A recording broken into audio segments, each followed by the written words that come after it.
Hi students, 8th standard maths, exercise 3.7, question number 2. சரியா தவறா என கூறுக. Say true or false. Subdivision 1. ஓர் எண் மற்றும் அதன் இரு மடங்கு இவற்றின் கூடுதல் 48. இதனை y plus 2y சமம் 48 என எழுதலாம். Sum of a number and 2 times that the number is 48 can be written as y plus 2y equal to 48. இப்போ இந்த கொஷினில் பார்த்தீங்கன்னா ஒரு ஸ்டேட்மெண்ட் கொடுத்துருக்காங்க, அந்த ஸ்டேட்மெண்ட்டுக்கான ஈக்குவேஷனையும் கொடுத்துட்டாங்க. ஸோ இந்த ஸ்டேட்மெண்ட்டுக்கான ஈக்குவேஷன் இதுவாக தான் இருக்குமா, இது கரெக்டாக இல்லையா அப்படின்றத கேட்டிருக்காங்க. ஸோ அந்த ஸ்டேட்மெண்ட்லேருந்து இந்த ஈக்குவேஷனை ஃபார்ம் பண்ணுறதுக்கு அவங்க ஒய் வேரியபிளை யூஸ் பண்ணியிருக்காங்க. ஸோ ஒய் வேரியபிளாக இருந்தாலும் சரி, எக்ஸ் வேரியபிளாக இருந்தாலும் சரி, எந்த வேரியபிளாலும் நம்ம யூஸ் பண்ணிக்கலாம். பட் இந்த ஸ்டேட்மெண்ட்டுக்கு எக்ஸாக்டாக பொருந்துற மாதிரி ஈக்குவேஷனை இங்கே நம்ம ஃபார்ம் பண்ணியிருக்கணும். இப்போ இங்கே பார்த்தீங்கன்னா ஓர் எண் ஜென்ரலாகவே ஒரு நம்பருக்கு பதிலாக, தெரியாத நம்பருக்கு பதிலாக எக்ஸ் அப்படின்னு ஃபிக்ஸ் பண்ணுவோம். இந்த கொஷினில் ஒய் அப்படின்னு ஃபிக்ஸ் பண்ணியிருக்காங்க. ஸோ நாமளும் ஒய் அப்படின்னு எடுத்துக்கலாம். மற்றும் அதன் இரு மடங்கு எ number and it's twice 2 times அப்படின்னு சொல்லியிருக்காங்க இல்லையா. ஸோ ஒரு நம்பர் ஒய்யோடைய இரு மடங்கு அப்படின்னா 2 times ஆஃப் ஒய். ஒரு எண் மற்றும் அதன் இரு மடங்கு இவற்றின் கூடுதல் sum of a number. Sum அப்படின்னா கூடுதல். அப்போது ஒரு எண்ணையும் அதோடைய இரு மடங்கையும் கூட்டணும். அதனால இங்கே சென்டரில் ப்ளஸ் போட்டுக்கலாம். கூடுதல் 48 அப்படின்னு சொல்லிட்டாங்க. அப்போது ஒரு எண்ணையும் அதோட இரு மடங்கையும் கூட்டும் பொழுது 48 கிடைக்குது அப்படின்னு சொல்லியிருக்காங்க. ஸோ கொடுத்துருக்க இந்த சிச்சுவேஷன், அதாவது இந்த ஸ்டேட்மெண்ட்டை நம்ம ஈக்குவேஷனாக கன்வெர்ட் பண்ணும்போது y plus 2y equal to 48 அப்படின்னு நமக்கு கிடைச்சிருக்கு. இதே தான் இந்த கொஷின்லையும் கொடுத்துருக்காங்க. இதனை ஒய் கூட்டல் 2y சமம் 48 என எழுதலாம். y plus 2y equal to 48. The statement can be written as y plus 2y equal to 48. So இந்த ஸ்டேட்மெண்ட்டை ஈக்குவேஷனாக மாற்றும் போது y plus 2y equal to 48 எழுதலாம் அப்படின்னு சொல்கிறாங்க. ஸோ நமக்கும் பார்த்தீங்கன்னா இதே சேம் ஆன்சர் தான் கிடைச்சிருக்கு. அப்போது இவங்க சொல்லியிருக்க இந்த கண்டிஷன், இந்த equation true. So answer is true.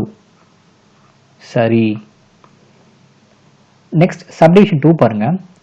5 into 3x plus 2 equal to 3 into 5x minus 7 என்பது ஒரு மாறியில் அமைந்த ஒரு படி சமன்பாடு ஆகும்.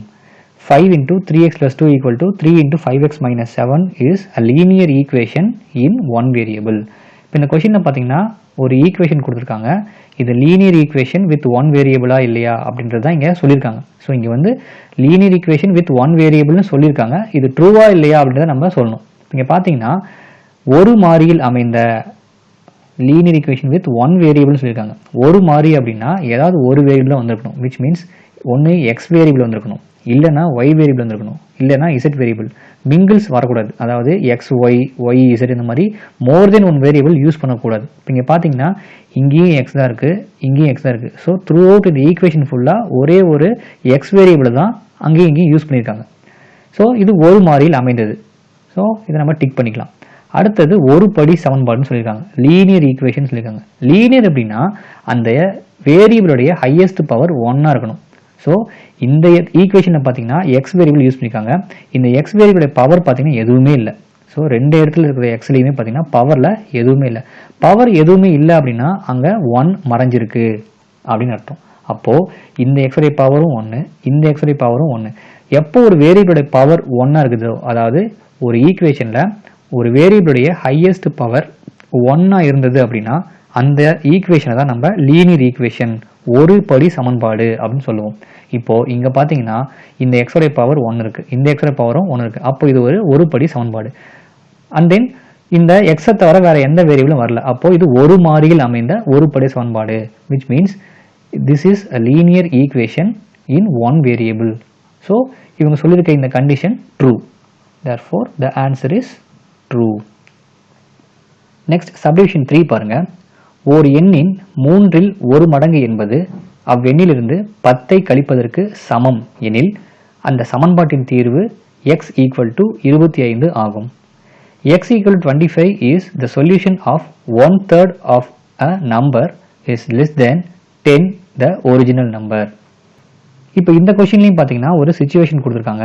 அந்த சிச்சுவேஷனுக்கு தகுந்த மாதிரி எக்ஸ் ஈக்குவல் 25 அப்படின்றது ஒரு ஆன்சராக இருக்கும் அப்படின்னு சொல்லியிருக்காங்க. ஸோ ஃபர்ஸ்ட் இந்த சிச்சுவேஷனை ஈக்குவேஷனை கன்வெர்ட் பண்ணும்போது நமக்கு எக்ஸ் ஈக்குவல் 25 கிடைச்சதுன்னா ட்ரூ. சப்போஸ் 25க்கு பதிலாக வேறு ஏதாவது கிடைச்சது அப்படின்னா ஆன்சர் ஃபால்ஸ். ஃபர்ஸ்ட் இந்த சிச்சுவேஷனை நம்ம ஈக்குவேஷனை மாற்றணும். ஓர் எண்ணின் 1/3 மடங்கு 1/3 ஆஃப் அ நம்பர் அப்படின்னு சொல்லிட்டாங்க. ஸோ அந்த தெரியாத நம்பரை நம்ம எக்ஸ் அப்படின்னு எடுத்துக்கணும். 1/3 மடங்கு அப்படின்னா அந்த எக்ஸை 3ஆல் டிவைட் பண்ணும், which means 1/3 of a number அப்படின்னா அந்த நம்பரை 3ஆல் டிவைட் பண்ணிக்கணும் அப்படின்னு அர்த்தம்.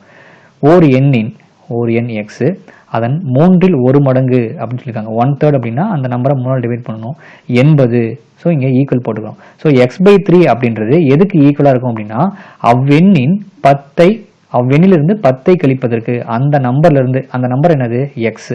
ஸோ எக்ஸிலிருந்து 10 மைனஸ் பண்ணிட்டோம் அப்படின்னா அதுக்கு ஈக்குவலாக இருக்கும், 10ஐ கழிப்பதற்கு சமம் எனில் அப்படின்னு ஸ்டேட்மெண்ட் கொடுத்துருக்காங்க.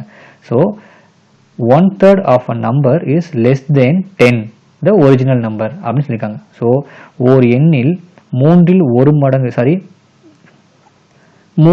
மடங்கு என்பது அவ்வெண்ணிலிருந்து, அந்த நம்பர்லேருந்து 10ஐ கழிப்பதற்கு 10 மைனஸ் பண்ணதுக்கு ஈக்குவலாக இருக்கும் அப்படின்னு சொல்லியிருக்காங்க. அப்படி ஈக்குவலாக இருந்தால் எக்ஸோட வேல்யூ 25ன்னு கிடைக்கும்னு சொல்லியிருக்காங்க. இப்போ இந்த கண்டிஷனை நம்ம ஈக்குவேஷனை மாற்றிருக்கோம் இல்லையா, இதுல இருந்து நம்ம எக்ஸோட வேல்யூ கண்டுபிடிக்கணும். அப்படி கண்டுபிடிக்கும் போது 25 கிடைச்சதுன்னா ட்ரூ, சப்போஸ் 25 கிடைக்கலன்னா ஃபால்ஸ் அப்படின்னு சொல்லுவோம். இப்போ நமக்கு எக்ஸோட வேல்யூ கண்டுபிடிக்கும் போது எக்ஸ் பார்த்தீங்கன்னா ஏதாவது ஒரு சைடில் தான் இருக்கணும். பட் இங்கே பார்த்தீங்கன்னா இங்கேயும் எக்ஸ் இருக்குது, இங்கேயும் எக்ஸ் இருக்குது. ஸோ எக்ஸ் எல்லாத்தையும் ஒரு சைடில் கொண்டு வரணும், ரிமைனிங் கான்ஸ்டன்ஸ் எல்லாத்தையும் இன்னொரு சைடுக்கு நம்ம கொண்டு வரணும். அப்போது இந்த -10 இந்த பக்கம் வந்துடும், இந்த x/3 இந்த பக்கம் வந்துடும். அதாவது -10 லெஃப்ட் சைடுக்கு போகும், x/3 ரைட் சைடுக்கு போகும். இந்த -10 லெஃப்ட் சைடுக்கு வரும்போது +10 கன்வெர்ட் ஆகிடும். இந்த பக்கம் x இருக்கு, இந்த x/3 அப்படியே இந்த பக்கம் வரும்போது -x/3 கன்வெர்ட் ஆகிடும். இப்போ நெக்ஸ்ட் ஸ்டெப் என்ன பண்ணும் அப்படின்னா x - x/3 இந்த மாதிரி அரேஞ்ச்மெண்ட்ஸ் வந்தது அப்படின்னாவே ஒரு நம்பர் ஃப்ராக்ஷனாக இருக்கும், ஒரு நம்பர் ஹோல் நம்பராக இருந்தது. இந்த அரேஞ்ச்மெண்ட் வந்தது அப்படின்னாவே இந்த ஃப்ராக்ஷனாக இருக்கிற டினாமினேட்டர் வேல்யூவால் எப்போவுமே கிராஸ் மல்டிப்ளை பண்ணிக்கணும். ஸோ இந்த 3ஆல் கிராஸ் மல்டிப்ளை பண்ணோம்னா 3 × x 3x - x. இப்படி கிராஸ் மல்டிப்ளை பண்ணும்போது இந்த நம்பருக்கு மட்டுமே இருந்த இந்த டினாமினேட்டர் பொதுவாக ரெண்டுக்கும் சேர்ந்து ஒரே டினாமினேட்டராக இங்கே வந்துடும். இந்த பக்கம் பார்த்தீங்கன்னா இப்போது 10 இருக்குது. இப்போ நெக்ஸ்ட் ஸ்டெப்பில் இந்த 10 அப்படியே வச்சுக்கலாம். 3xலேருந்து ஒரு எக்ஸை மைனஸ் பண்ணும். ஸோ 3xலேருந்து ஒரு எக்ஸை மைனஸ் பண்ணால் 2x அப்படின்னு கிடைக்கும், டிவைட் பை 3. இப்போது நமக்கு எக்ஸோட வேல்யூ வேணும் இல்லையா, ஸோ எக்ஸ் பார்த்தீங்கன்னா இந்த ரைட் சைடில் இருக்குது. எக்ஸோட வேல்யூ வேணும் அப்படின்னா அதுக்கு பக்கத்தில் வேறு எந்த மதிப்பும் இருக்கக்கூடாது. ஸோ இங்கே 2 இருக்குது பை 3 இருக்குது. ஸோ இந்த 2 ஆன்சர் கொண்டு போகணும், 3 ஆன்சர் கொண்டு போகணும். ஃபஸ்ட்டு எது மூவ் ஆகும் அப்படின்னா இந்த 2க்கும் எக்ஸுக்கும் காமனாக இருக்கிற டினாமினேட்டர் தான் முதல்ல போகும். ஸோ இந்த வேல்யூ இங்கே டினாமினேட்டர் இருக்குது, அதாவது டிவிஷன் இருக்குது, அந்த பக்கம் போகும்போது மல்டிப்ளிகேஷனாக கன்வெர்ட் ஆகிடும். ஸோ 10 × 3 30 அப்படின்னு கன்வெர்ட் ஆகிடும், ஈக்குவல் டு 2x. இப்போ நமக்கு எக்ஸோட வேல்யூ வேணும் இல்லையா, அப்போ இந்த 2வை இந்த சைடு கொண்டு வந்துடுவோம். ஸோ இந்த 2 பார்த்தீங்கன்னா இந்த எக்ஸு கூட மல்டிப்ளிகேஷன் இருக்குது, அதாவது பெருக்கலாக இருக்குது. இந்த பக்கம் வரும்போது வகுத்தலாக மாறிடும், டிவிஷனாக கன்வெர்ட் ஆகிடும். So 30/2 equal to X. இப்போது இந்த 30யும் 2யும் கேன்சல் பண்ண இல்லையா, 1 2s are 2, 15 2s are 30. Therefore எக்ஸோட வேல்யூ பார்த்தீங்கன்னா 15 அப்படின்னு கிடைச்சிருக்கு. ஆனால் இந்த கொஷினில் பார்த்தீங்கன்னா எக்ஸோடைய மதிப்பு, சமன்பாட்டின் தீர்வு x = 25 ஆகும் அப்படின்னு கொடுத்துருக்காங்க. எக்ஸோட மதிப்பு 25 அப்படின்னு கொடுத்துருக்காங்க. பட் நமக்கு கிடைச்ச வேல்யூ பார்த்தீங்கன்னா 15. ஸோ நம்ம ஆல்ரெடி சொன்ன மாதிரி எக்ஸோட வேல்யூ இந்த கொஷினில் கொடுத்துருக்க வேல்யூவே எக்ஸாக்டாக கிடைச்சதுன்னா ட்ரூ அப்படின்னு சொல்லுவோம். இந்த 25 தவிர வேறு ஏதாவது வேல்யூ கிடைச்சதுன்னா ஃபால்ஸ் அப்படின்னு சொல்லுவோம். இப்போ நமக்கு 15 கிடைச்சதுனால இதுக்கான ஆன்சர் ஃபால்ஸ், தவறு. That's all.